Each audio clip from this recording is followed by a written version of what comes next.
It is October 1962. The most powerful man on earth is sitting alone in the Oval Office. Outside, the world is going about its day. People are buying groceries. Children are going to school. Couples are making plans for the weekend.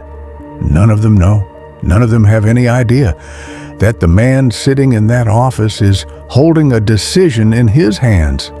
A decision that could kill every single one of them before the week is over. This is not a movie. This is not a novel. This is the most dangerous 13 days in the history of human civilization. And at the center of it all was one man, John Fitzgerald Kennedy, and what he did in those 13 days.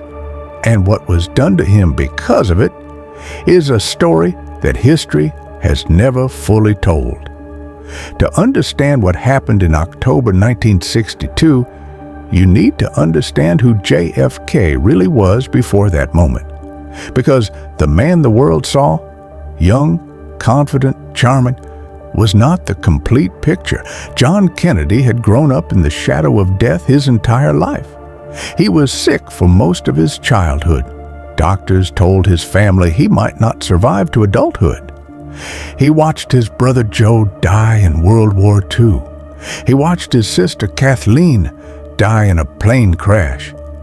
By the time he reached the White House, JFK had already buried more people he loved than most men bury in a lifetime. And yet, here he was, 43 years old, the youngest man ever elected to the presidency of the United States, surrounded by generals and advisors who had fought in 2 world wars, men who were older, more experienced, and absolutely certain they knew better than him. And in October 1962, every single one of those men was about to tell him the same thing. Strike first, hit hard, and ask questions later. JFK was about to face the greatest test any human being has ever faced, and he was going to face it almost completely alone. On the morning of October 16, 1962, a CIA analyst walked into the White House carrying a folder of photographs. They were taken by a U-2 spy plane flying over Cuba, and what they showed changed everything. Soviet nuclear missiles pointed directly at the United States, close enough to reach Washington, New York, Chicago, and Los Angeles in less than 13 minutes. JFK looked at those photographs for a long time without saying a word. Then he looked up and asked one question. How long have they been there? The answer was weeks. The Soviets had been secretly building these launch sites for weeks, and the entire American intelligence apparatus had missed it completely. In that moment, JFK understood something that very few people in history have ever had to understand. The world he woke up in that morning no longer existed. The rules had changed, and the next move he made could either save civilization or end it. His military advisors were already pushing for immediate airstrikes, bomb the missile sites, invade Cuba, show the Soviets that America was not afraid. JFK listened to all of them, and then he did something that surprised every single person in that room. He said, "No, not yet. We are going to think about this first," and in doing so, he may have saved every life on Earth. For 13 days, JFK lived 2 lives simultaneously. In public, he was calm, smiling, presidential. He attended scheduled events. He gave speeches. He shook hands and posed for photographs.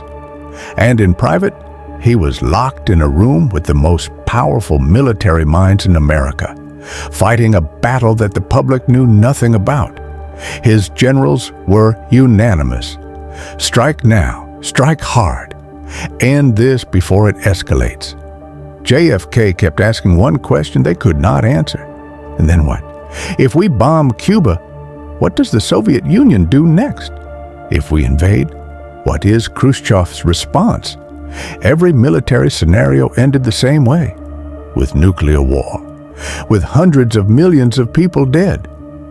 And JFK refused to accept that as an inevitability. Instead, he chose a naval blockade, a line drawn in the ocean. He told the Soviets in private, through back channels that the world knew nothing about, "We will not attack you if you remove the missiles." And then he waited. For 6 days, Soviet ships carrying more missiles sailed directly toward that blockade line. American warships waited on the other side. The world held its breath, and then, slowly, the Soviet ships stopped and turned around. The crisis seemed to be over, but it was not over, because underneath the ocean, something was happening that JFK knew nothing about. Something that came within one single decision of ending everything.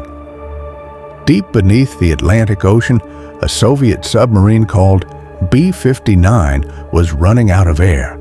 It had been underwater for days. The heat inside was unbearable, over 120 degrees Fahrenheit. The crew was exhausted, dehydrated, and terrified, and they had lost all communication with Moscow. They had no idea whether the war had already started. They had no idea whether the bombs had already fallen. The submarine was carrying a nuclear torpedo, a single weapon powerful enough to destroy an entire city. And under Soviet protocol, the torpedo could only be launched with the agreement of 3 officers. The captain wanted to launch. He believed the war had already started. He believed they were already under attack. The second officer agreed. 2 out of 3. 1 man left. His name was Vasily Arkhipov. He was 34 years old. He had never been famous. He had never sought power or recognition. He was simply a man doing his job, thousands of feet below the surface of the ocean. And in that unbearable heat, surrounded by men who believed the world above them was already burning, he said no. He refused to authorize the launch. He argued. He reasoned. He held his position. And eventually, the captain stood down. The torpedo was never fired. JFK never knew this man existed. The world never knew how close it came. Vasily Arkhipov died in 1998. He was never given a medal. He was never celebrated. He was never put in a history book. But there is one thing we know with absolute certainty. Every single person alive on Earth today is alive because of what he decided in that moment. When the Cuban Missile Crisis ended, the world celebrated. JFK was called a hero, a strong leader, a man who had stared down the Soviet Union and won. But the people closest to Kennedy told a different story. They said he came out of those 13 days a changed man, not weaker, not broken, but different. Something had shifted inside him. He had looked into the face of nuclear war. He had seen how easily it could happen, how one miscommunication, one misunderstanding, one exhausted man making the wrong decision in the wrong moment could end everything, and he could not unsee it. In June 1963, 8 months after the crisis, JFK gave a speech at American University. It was unlike anything an American president had ever said publicly. He called for peace with the Soviet Union. He spoke about the shared humanity of Americans and Russians.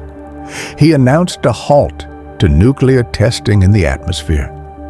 He said that both sides were caught up in a vicious and dangerous cycle in which suspicion on one side breeds suspicion on the other, and new weapons beget counterweapons.